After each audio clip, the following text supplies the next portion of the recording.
दर्शकों ब्रेक तो बाद तुहाडा सब दा भरपूर स्वागत है। व्यूअर्स हुण आपां गलबात करन जा रहे हैं कि किसान लीडरशिप वालों बगावती सुर रखण वाले नौजवानों नूं जलील करना अते हुण दीप सिद्धू वर्गियां दे खिलाफ घटिया पद्धर दी जिहड़ी बयानबाजी करनी इवें ही है जिवें कि कोई जिस दरख्त दे टान ते बैठा होवे उस नूं ही कट रहा होवे। सो इस बारे आपां विचार चर्चा करन जा रहे हैं। सो असीं चाहांगे कि तुसां नाल इसी तरह ही बने रहना। देखण सुणने लिखण लई तुहाडा सब दा बहुत बहुत शुक्रिया। चीरार साहब की कहना चाहोगे? देखो कई बड़े अमीर अखान ने रूहानियत की दुनिया च इस्तेमाल किए जाते हैं। जिवें कबीर साहब का एक फरमान है कि दीन गवाया दुनी स्यों दुनी न चाली साथ पाए कुहाड़ा मारिया गाफल अपने हाथ। सो ये भी साडा फ्रेज है कि जिवें कबीर साहब ने कहा कि भाई दुनिया नूं खुश करदे करदे अपना दीन गवा लिया, अपनियां मॉरल इखलाकी कदरां कीमतां नाल समझौता किया, पर दुनिया ने तो नाल चलना नहीं सी ते अपने पैरां ते आप कुहाड़ा मार लिया। हुण अंग्रेजी च भी कहंदे ने कटिंग वनस ओन फीट। लेकिन दूसरे पासे जिहड़ा फ्रेज तुसीं इस्तेमाल कीता है कि भी तुसीं जिस दरख्त की टाहनी दे उत्ते बैठे हुए हो तुसीं उहनूं ही कट रहे हो बिना ये रियलाइज़ कीते हैं कि जदों ये टाण पूरी तरह कट्टिया जाएगा तुसीं भी धड़म करके थल्ले डिगोगे और तुसीं अपना ही जिहड़ियां ने जड़ां वो वढ रहे हो। हुण जदों असीं पिछले आलमोस्ट 48 घंटे च जे कहीए 26 जनवरी नूं बीतिया कल बीतिया उस तो प्रीवियस नाइट उत्थे सी 9.5 घंटे का टाइम डिफरेंस है तो बहुत सारा प्रोपेगेंडा और जिहदे च इन्हां किसान लीडरां ने भी प्रैस कॉन्फ्रेंसां भी कीतियां। उन्हां दे लीडर राजेवाल एक चलूणी जिन्होंने चलूणी लड़ते हैं और स्पीचिज़ भी कीतियां। हुण हालां हकीकत ये है कि 23-24 तरीक नूं असीं जिहड़े साडे उत्थे काफ़ी रिलायबल सोर्स ने उन्होंने मैं पूछा, मैं कहा जी भी 26 जनवरी की पैरेड के उत्ते तो चलो बहुत गहमा गहमी भी होएगी, तुरे भी होए ने, उत्साह भी है। हालां ये खदशा तो सी कि भी जे गेम पुलिस की की होएगी लास्ट मिनट से जिवें रूट चेंज करते रहे गेम तो उन्होंने खेडी। पर मैं क्या उस तो बाद की है बहुत हो जाएगा, बहुत वड्डा हो गया प्रोटेस्ट, बहुत पॉजिटिव ये है कि पीसफुली फिर की है।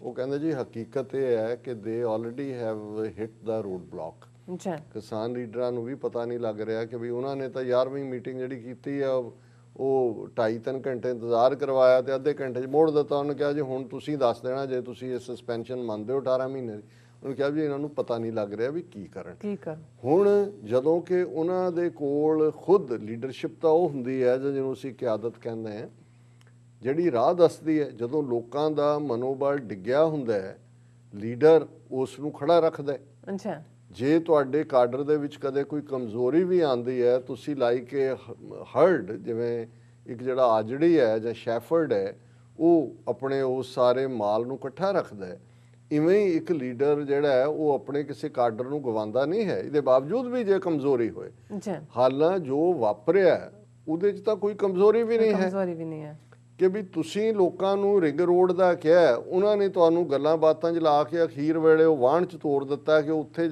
जाओ जे कुछ ने फैसला किया असीं जाणे। और उन्होंने तो कोई ना लुट मचाई ना किसी के उत्ते वायलेंस की ना किसी नूं मारिया, बैरीकेड जरूर हटाए। लाल किले ते भी वो गए, लाल किला लोकां दा है जे सॉवरन मुल्क है उत्थे जाके उन्होंने किसी पुलिस वाले दे उत्ते हमला नहीं किया, कोई पुलिस वाले कोई नुकसान नहीं किया, उन्होंने कोई तुहाडा झंडा भी नहीं लाया। हालां किसी ने लिखिया सी कि दे टुक मरसी ऑन द पुअर तिरंगा कि भी चलो ये बेचारिਆਂ ਨੂੰ की कहना। हालां कुछ दा ये है भी अल्टीमेटली जो ये दे रहे ने हुण अवार्ड वो कहंदा उहनूं ही ला के मारना सी। गल्लां तां इन्हां ने फिर भी यही कहणीਆਂ सी भी तुसीं प्रॉब्लम तो सिख और अज किन्ना सारा लिखण वाले भी उन्होंने कहा जी जदों सिख रेजिमेंट का झंडा किहड़ा और कुदरती जिहड़ी 26 जनवरी की पैरेड निकली दिल्ली दे विच दी इस्लामी इन्होंने लई उहदे जिहड़ा पंजाब दा फ्लोट है झांकी है उस दे उत्ते निशान साहब लैके खड़े ने। उन्होंने कहा जी वो तो उत्थे भी तुसीं फिर आ रहे हो तो इत्थे तुसीं उहनूं खालिस्तानी नां दे थल्ले। और दूसरा किसी ने कहा जी लाल किला ਤਿਰੰਗੇ ਦੇ ਨਾਲ ਜੇ ਨਿਸ਼ਾਨ ਸਾਹਿਬ ਲੱਗਦਾ ਹੈ, ਇਹ ਤਾਂ ਸਗੋਂ ਤੁਹਾਡਾ ਤਿਰੰਗਾ ਤਾਂ ਡਿਸਕ੍ਰਿਮੀਨੇਸ਼ਨ ਦੇ ਰਿਹਾ ਹੈ, ਤਾਂ ਬਰਾਬਰੀ ਦਿੰਦਾ ਹੈ। ਫਿਰ ਵੀ ਸਿੱਖ ਰੈਜੀਮੈਂਟ ਜਦੋਂ ਗਲਵਾਨ ਵੈਲੀ ਚੋਂ ਇੱਕ ਸਿੱਖ ਫੌਜੀ ਦੀ ਪਿਕਚਰ ਹੈ ਨਿਸ਼ਾਨ ਕਿ ਉੱਥੇ ਰਾਜਨਾਥ ਸਿੰਘ ਜਾ ਕੇ ਖੁਦ ਜਕਾਰੇ ਲਾ ਰਿਹਾ ਵੀ ਉੱਥੇ ਤੁਹਾਨੂੰ ਸਿੱਖ ਮਰਵਾਉਣ ਲਈ ਚਾਹੀਦੇ ਨੇ, ਤੇ ਉੱਥੇ ਤੁਸੀਂ ਇਹ ਬਣਾ ਦਿੰਦੇ ਹੋ। ਹੁਣ ਇਸ ਸਾਰੇ ਦੌਰ 'ਚ ਜਿਹਨੂੰ ਅੰਗਰੇਜ਼ੀ ਵਾਲੇ ਕਹਿੰਦੇ ਨੇ ਵਿਪਿੰਗ ਬॉय, ਕਿ ਕੋਈ ਤਾਂ ਇਹਨਾਂ ਨੂੰ ਚਾਹੀਦਾ ਸੀ ਕਿ ਜਿਹਦੇ ਸਿਰ ਤੇ ਪਾਣ ਕੇ ਅੱਗੋਂ ਵੀ ਜੇ ਇਹਨਾਂ ਨੂੰ ਕੋਈ ਰਾਹ ਨਾ ਲੱਭੇ ਤੇ ਕਹਿਣ ਜੀ ਅਸੀਂ ਤਾਂ ਜਿੱਤੇ ਪਏ ਸੀ, ਇਹ ਇਹਨਾਂ ਨੇ ਖਰਾਬ ਕਰਤਾ। ਸੋ ਉਹਦੇ 'ਚ ਦੂਜੇ ਵੀ ਕਾਮਰੇਡੀ ਲਾਣਾ ਤਾਂ ਹੈ ਹੀ ਹੈ। ਹੁਣ ਇਹਨਾਂ ਨੇ ਇਸ ਸਾਰੇ 'ਚ ਜਿਹੜਾ ਵਿਪਿੰਗ ਬॉय ਬਣਾਇਆ ਦੀਪ ਸਿੱਧੂ।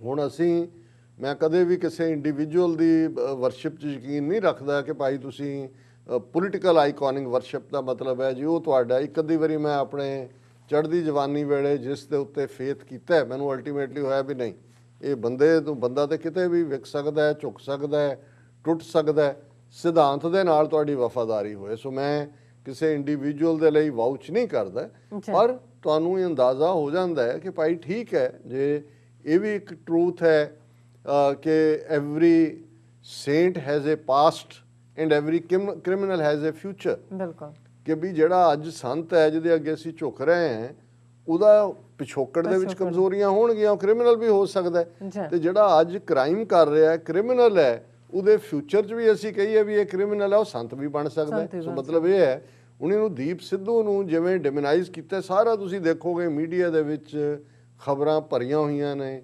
2014 ਦੀ ਉਹਦੀ ਪਿਕਚਰ ਕਿ ਜੀ ਉਹ ਸੰਨੀ ਦਿਓਲ ਪਰਿਵਾਰਕ ਰਿਸ਼ਤੇ ਨੇ, ਉਹ ਰਿਹਾ ਮੋਦੀ ਨੂੰ ਵੀ ਮਿਲਿਆ, ਅਮਿਤ ਸ਼ਾਹ, ਉਹਦਾ ਕੈਂਪੇਨ ਉਹਨੇ ਲੁਕੋਇਆ ਤਾਂ ਨਹੀਂ, ਉਹਨੇ ਸ਼ੁਰੂ 'ਚ ਹੀ ਕਿਹਾ ਸੀ ਕਿ ਭਾਈ ਮੈਂ ਉਹਦੇ ਨਾਲ ਯਾਰੀ ਨਿਭਾਈ ਹੈ। ਤੇ ਹੁਣ ਉਹ ਜਿਹੜਾ ਸੰਨੀ ਦਿਓਲ ਹੈ ਉਹ ਪੁੱਠਾ ਹੋ ਕੇ ਕਹਿ ਰਿਹਾ ਜੀ ਸਾਡਾ ਕੋਈ ਟੱਬਰ ਦਾ ਰਿਸ਼ਤਾ ਨਹੀਂ, ਕੋਈ ਸਾਡਾ ਕਿਸੇ ਨਾਲ ਰਿਸ਼ਤਾ ਨਹੀਂ ਹੈ, ਬਿਲਕੁਲ ਉਹਨੇ ਦੁਬਾਰਾ ਡਿਨਾਇਲ ਕੀਤਾ। ਹੁਣ ਤੁਸੀਂ ਉਸ ਪਾਸਟ ਨੂੰ ਲੈ ਕੇ, ਔਰ ਜਿਵੇਂ ਉਹ ਸ਼ੰਭੂ ਬਾਰਡਰ ਤੇ ਆ ਕੇ ਬੈਠਾ ਰਿਹਾ 2 ਮਹੀਨੇ ਬਾਅਦ ਦੇ ਵਿੱਚ ਉਹਨੇ ਇਹ ਸਾਰਾ, ਔਰ ਇਹ ਹੁਣ ਦੂਸਰੇ ਨੇ ਇਹ ਆਵਾਜ਼ ਰਹੇ ਨੇ, ਜੇ ਇਹ ਪ੍ਰੈਸ਼ਰ ਗਰੁੱਪ ਨਾ ਹੁੰਦਾ ਤੇ ਇਹਨਾਂ ਨੇ ਤਾਂ ਹੁਣ ਤੱਕ ਕਦੋਂ ਦੇ ਵਿਕੇ ਹੋਣਾ ਸੀ ਜਾਂ ਝੁਕੇ ਹੋਣਾ ਸੀ। ਇਹੀ ਗਰੁੱਪ ਜਿਹੜਾ ਉਹ ਤੁਹਾਨੂੰ ਦਿੱਲੀ ਤੱਕ ਲੈ ਕੇ ਆਂਦਾ, ਹਰਿਆਣੇ ਦੇ ਬੈਰੀਕੇਡ ਤੋੜਨ ਵਾਲਿਆਂ ਚੋਂ ਨੇ। ਹੁਣ ਅੱਜ ਉਹ ਬੀਜੇਪੀ ਦਾ ਏਜੰਟ ਹੋ ਗਿਆ, ਆਰਐਸਐਸ ਦਾ ਦਲਾਲ ਹੋ ਗਿਆ, ਰਾਜੇਵਾੜ ਵੀ ਬਿਆਨਬਾਜ਼ੀਆਂ ਕਰ ਰਿਹਾ, ਦੂਸਰੇ ਵੀ ਕਰ ਰਹੇ ਨੇ, ਕਿਉਂਕਿ ਇਹਨਾਂ ਨੂੰ ਸਕੇਪਗੋਟ ਵੀ ਚਾਹੀਦਾ, ਕੋਈ ਨਾ ਕੋਈ ਬਲੀ ਦਾ ਬੱਕਰਾ ਬਣਾ ਕੇ, ਕਿਉਂਕਿ ਇਹਨਾਂ ਨੂੰ ਆਪ ਨੂੰ ਪਤਾ ਨਹੀਂ ਲੱਗ ਰਿਹਾ ਵੀ ਇਹਨਾਂ ਨੇ ਕੀ ਕਰਨਾ।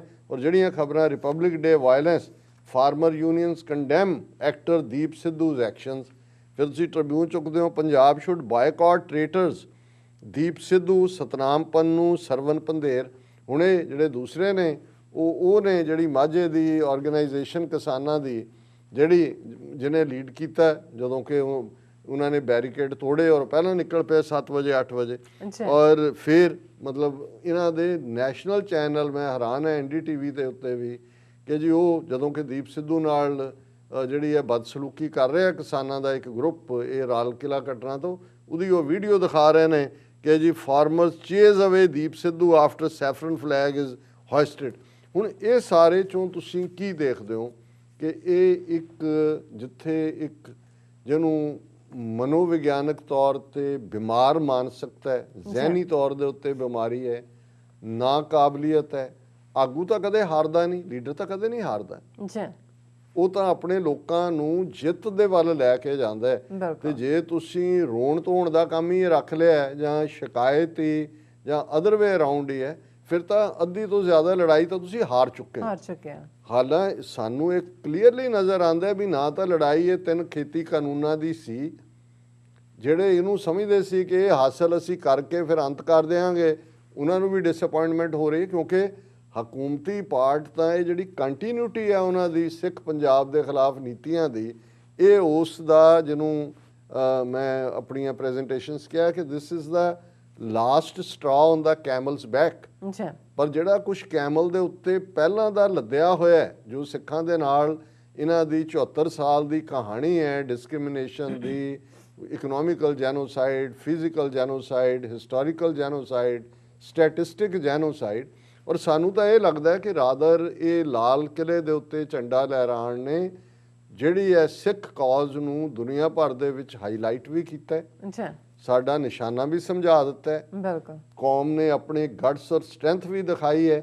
ਲੇਕਿਨ ਜੇ ਹੁਣ ਇਸ ਕਿਸਮ ਦੇ ਲੋਕ ਉਸ ਬੱਚੇ ਵਾਂਗ ਜਿਹੜਾ ਜਦੋਂ 6-7 ਸਾਲ ਦਾ ਬੱਚਾ ਬੇਧਿਆਨੀ ਚ ਪੱਦ ਮਾਰਦਾ ਤੇ ਆਪ ਹੀ ਰੋਣ ਲੱਗ ਜਾਂਦਾ, ਉਹਨੂੰ ਪਤਾ ਨਹੀਂ ਲੱਗਦਾ ਵੀ ਕਿੱਥੋਂ ਇਹ ਧਮਾਕਾ ਕੀ ਆਵਾਜ਼ ਹੋਇਆ। ਸੋ ਇਹਨਾਂ ਨੂੰ ਲੱਗਦਾ ਸੀ ਜੀ ਇੰਨੇ ਲੋਕ, ਲੱਖਾਂ ਲੋਕ ਸਾਡੇ ਪਿੱਛੇ, ਔਰ ਉਹ ਛੱਤਰ ਥੱਲੇ ਬਟੇਰਾ ਆਇਆ ਹੋਇਆ ਸੀ ਤੇ ਅਗਲੇ ਦਿਨ ਉਹ ਜਿਵੇਂ ਮਾਂ ਨੂੰ ਪੁੱਛਦਾ, ਮਾਂ ਮੈਂ ਹੁਣ ਜਾ ਸ਼ਿਕਾਰ ਚੜ੍ਹਾਂ ਅੰਨਾ। ਸੋ ਉਹਨਾਂ ਨੂੰ ਬਜਾਏ ਕਿ ਅੰਨਿਆਂ ਨੂੰ ਇਹ ਲੱਗਦਾ ਕਿ ਇਹ ਸਾਡੀਆਂ ਅੱਖਾਂ ਨੇ, ਇਹ ਸਾਡਾ ਸਟਰੈਂਥ ਹੈ।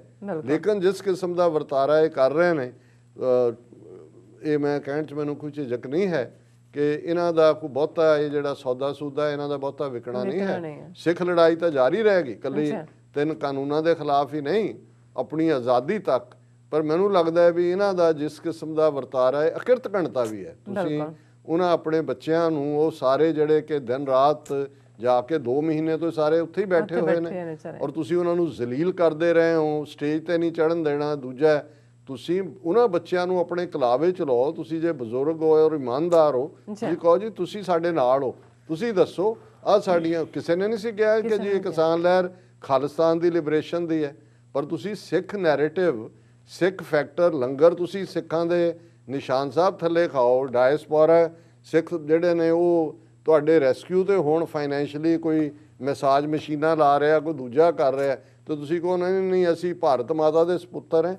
ਫਿਰ ਇਹਦੇ ਕੋਲੋਂ ਚੰਗਾ ਹੀ ਹੋਇਆ, ਮੈਂ ਸਮਝਦਾ ਵੀ ਕਈ ਵਾਰੀ ਅੱਗੇ ਜਾ ਕੇ ਬਹੁਤਿਆਂ ਨੂੰ ਸਮਝ ਆਉਂਦੀ 4 ਮਹੀਨੇ ਬਾਅਦ ਇਹ ਦੁੱਧ ਦਾ ਦੁੱਧ, ਪਾਣੀ ਦਾ ਪਾਣੀ ਹੋ ਗਿਆ। ਕੋਈ ਇਹ ਬੇਦਿਲ ਹੋਣ ਵਾਲੀ ਗੱਲ ਨਹੀਂ ਹੈ, ਪਰ ਮੈਂ ਸਮਝਦਾ ਵੀ ਇਹ ਲਾਈਨ ਜ਼ਰੂਰ ਡਰਾ ਹੋਣੀਆਂ ਚਾਹੀਦੀਆਂ ਕਿ ਕਿਹੜੇ ਜਿਹੜੇ ਨੇ ਉਹ ਸਰਕਸ ਦੇ ਸ਼ੇਰ ਨੇ, ਕਿਹੜੇ ਜੰਗਲ ਦੇ ਸ਼ੇਰ ਨੇ। ਸੋ ਸਿੱਖ ਜੰਗਲ ਦਾ ਸ਼ੇਰ ਹੈ, ਉਹ ਕਿਸੇ ਗੁਲਾਮੀ ਦਾ ਮੁਤਾਜ ਨਹੀਂ ਹੈ। ਔਰ ਇਹ ਜੇ ਇਹਨਾਂ ਨੇ ਰਿੰਗ ਮਾਸਟਰ ਦੇ ਕਹਿਣ ਤੇ ਸਰਕਸ ਦੇ ਸ਼ੇਰ ਵਾਂਗੂ ਜਿਹੜਾ ਉਹ ਘਾਹ ਵੀ ਖਾਣਾ, ਤੇ ਇਹ ਇਹਨਾਂ ਨੂੰ ਮੁਬਾਰਕ ਹੈ। ਅਸੀਂ ਇਸ ਸਟਰਗਲ ਨੂੰ ਅਲਟੀਮੇਟਲੀ ਦਰਿਆਏ ਜਮਨਾ ਤੋਂ ਵਾਘਾ ਤੱਕ, ਇੰਡੀਪੈਂਡੈਂਟ ਸੋਵਰਨ ਨੇਸ਼ਨ ਖਾਲਿਸਤਾਨ ਦੀ ਲਿਬਰੇਸ਼ਨ ਤੱਕ, ਜਿਹਨੂੰ ਕਹਿੰਦੇ ਨੇ ਮੰਤਕੀ ਅੰਜਾਮ, ਉਸ ਤੱਕ ਪਹੁੰਚਾਵਾਂਗੇ। ਜੀ ਡਾਕਟਰ ਸਾਹਿਬ ਤੁਹਾਡਾ ਬਹੁਤ ਬਹੁਤ ਸ਼ੁਕਰੀਆ। ਸਾਥ ਲੈਣੇ ਅਪਡੇਟ ਵਿਊਅਰਸ, ਤੁਸੀਂ ਕਿਤੇ ਨਹੀਂ ਜਾਣਾ, ਮਿਲਦੇ ਹਾਂ ਆਫਟਰ ਦਿਸ ਸ਼ਾਰਟ ਬ੍ਰੇਕ।